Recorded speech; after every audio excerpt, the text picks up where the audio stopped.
గండికోటలో inter విద్యార్థిని murder mystery కొనసాగుతూనే ఉంది. హత్య జరిగి 5 రోజులవుతున్నా విచారణ ఒక కొలిక్కి రావడం లేదు. జిల్లా ఎస్పీ ఆధ్వర్యంలో అన్ని కోణాలలో విచారణ సాగుతోంది. కీలకమైన సమాచారంతో సాక్ష్యాధారాల సేకరణలో పోలీసులు నిమగ్నమయ్యారు. ఆ యువతి అత్యాచారానికి గురి కాలేదని, బలమైన దెబ్బ కారణంగా లివర్ పూర్తిగా పాడైపోయి చనిపోయిందని పోస్టుమార్టం నివేదికలో వచ్చింది అంటున్న కడప జిల్లా ఎస్పీ ఈజీ అశోక్ కుమార్తో మా ప్రతినిధి రాజు ఫేస్ టు ఫేస్. పర్యాటక కేంద్రమైనటువంటి గండికోటలో వైష్ణవి హత్య రాష్ట్రంలో సంచలనంగా మారింది.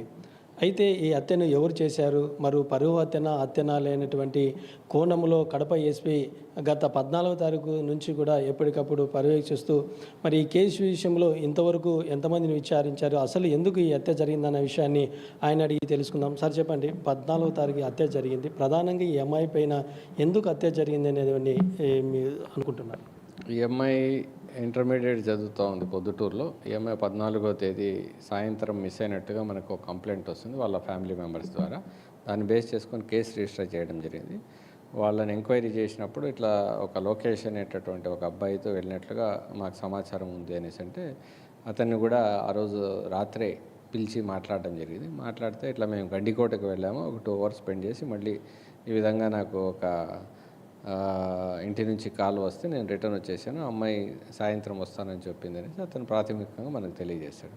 ఫర్దర్ ఆ గండికోట పరిసర ప్రాంతాల్లో కుటుంబ సభ్యులతో పాటు మనం చెక్ చేసినప్పుడు ఆ కుటుంబ సభ్యులకు మొట్టమొదటిగా ఒక శవం అక్కడ ఉన్నటువంటిది కనిపిస్తుంది. దాని ద్వారా ఫర్దర్ దాని పోస్ట్ మార్టం ఇవన్నీ చేయడం జరిగింది. సార్, 10 నుంచి 8:30 నుంచి 10:30 వరకు 12 గంటల వరకు గండికోటలో ఉంది అమ్మాయి సింగిల్గా అని చెప్తున్నారు.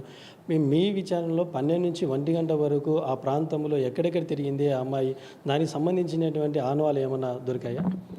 10:49కి లోకేష్ గండికోట నుంచి బయటకు వస్తున్నట్లు మనకు సీసీటీవీ కెమెరాల్లో తెలిసింది. 10:49కి ఆ అమ్మాయిని కోటగుమ్మం పోర్ట్ ఎంట్రీ పాయింట్ దగ్గర డ్రాప్ చేసి అతను వెళ్ళిపోతాడు. వెళ్ళిపోయిన తర్వాత ఈ అమ్మాయి సాయంత్రం 4 గంటల వరకు అక్కడ ఉండి అక్కడి నుంచి బస్సులో వెళ్ళిపోవాలనేది ఈ అమ్మాయి ప్లాన్. దాంట్లో భాగంగా ఈ అమ్మాయి మాధవరాయ స్వామి టెంపుల్ ఏరియాలో కొంతసేపు తిరిగినట్లు అక్కడ కొంతమంది టూరిస్టులు మనకు తెలియజేశారు. ఆ తర్వాత మళ్ళీ అక్కడి నుంచి కోనేరు ప్రాంతం వరకు వాళ్ళతో పాటు వచ్చినట్లు మనకు తెలియజేశారు. దాని తర్వాత వాళ్ళు టూరిస్టులు అటువైపు వెళ్ళిపోయారు. ఈ అమ్మాయి రంగనాయకుల స్వామి టెంపుల్, వ్యూ పాయింట్ ఈ ఏరియాకి వెళ్ళినట్లుగా మనకు ప్రాథమిక అంచనాకు వచ్చాం. సార్, 14వ తారీఖు నుంచి కూడా ఇప్పుడు ఆల్రెడీ లోకేష్ మీ అదుపులో ఉన్నాడా? ఎంక్వైరీ చేస్తూ ఉన్నాము, కుటుంబ సభ్యులను ఎంక్వైరీ చేస్తూ ఉన్నాము, లొకేషన్ ఎంక్వైరీ చేస్తూ ఉన్నాము. ఆ విషయాలన్నీ కూడా రాబడుతున్నాయి. ఈవెన్ కొంతమంది టూరిస్టులని ఎగ్జామిన్ చేయడం జరిగింది. వచ్చిపోయినటువంటి వాళ్ళని, అనుమానితుల్ని ఎగ్జామిన్ చేస్తాం. ప్రధానంగా అమ్మాయి చనిపోయడానికి ఎలాంటి దాడి చేశారు సార్? అమ్మాయి చనిపోయిన దానికి సంబంధించి డాక్టర్లు ఇచ్చినటువంటి ప్రాథమిక నివేదిక ప్రకారం ఆ అమ్మాయి లివర్లో టోటల్ డ్యామేజ్ అయిపోయింది. అంటే ఇన్ ద సెన్స్ లాసిరేషన్స్ ఉన్నాయి. రప్చర్ అయిపోవడం వల్ల అది ఆమె యొక్క మృతికి ప్రధానమైనటువంటి కారణంగా వాళ్ళు చెప్తా ఉన్నారు. లోపల కూడా దాదాపుగా 1 లీటర్ వరకు రక్తము కారిపోయి లోపల పొత్తి కడుపులో స్టాక్ అయిపోయినట్లుగా వాళ్ళు గుర్తించడం జరిగింది. ఎలాంటి లైంగిక దాడి జరగలేదు అనే విషయాన్ని వాళ్ళు ప్రాథమికంగా ఒక అంచనాకు వచ్చారు. కాబట్టి బలంగా లివర్కి కొట్టడం వల్ల, బ్లంట్ ఆబ్జెక్ట్తో కొట్టడం వల్ల లేదా చేత్తో కొట్టడం వల్ల చనిపోయి ఉంటుందనేది వాళ్ళు చెప్పినటువంటిది. పైపెచ్చు ఆమె యొక్క శరీర భాగంలో ఎక్కడా కూడా గోటితో రక్కినటువంటిది కానీ, లైంగికంగా ఇబ్బంది పెట్టినటువంటి ఆనవాళ్ళు ఎక్కడా కూడా కనిపించలేదని డాక్టర్ల యొక్క ప్రాథమిక అంచనా. సార్, 14వ తారీఖు నుంచి కూడా ఆ గండికోటలో పర్యాటక కేంద్రానికి ఎంతమంది వెళ్ళారు, ఎంతమందిని ఇంతవరకు మీరు విచారించింటే వారి నుంచి ఏమైనా సమాచారం వస్తుందా సార్? దాదాపు 250 నుంచి 280 వరకు డిఫరెంట్ వెహికల్స్లో పబ్లిక్ వచ్చారు. 4 వీలర్స్ కావచ్చు, 2 వీలర్స్ కావచ్చు. దీంట్లో ఇప్పటికే దాదాపు 100 మందికి పైన మనము మాట్లాడడం జరిగింది. వాళ్ళు ఏ పర్పస్లో వచ్చారో అవన్నీ ఎంక్వైరీ చేయడం జరిగింది.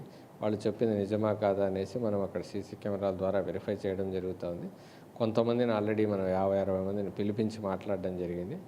లోకల్గా ఉన్నటువంటి అనుమానితుల్ని, లోకల్గా ఉన్నటువంటి కుటుంబ సభ్యుల్ని, ఆ తర్వాత లోకేష్ యొక్క ఫ్రెండ్స్, స్కూల్కి సంబంధించిన మేనేజ్మెంట్ వాళ్ళని కూడా ఎగ్జామిన్ చేయడం జరిగింది.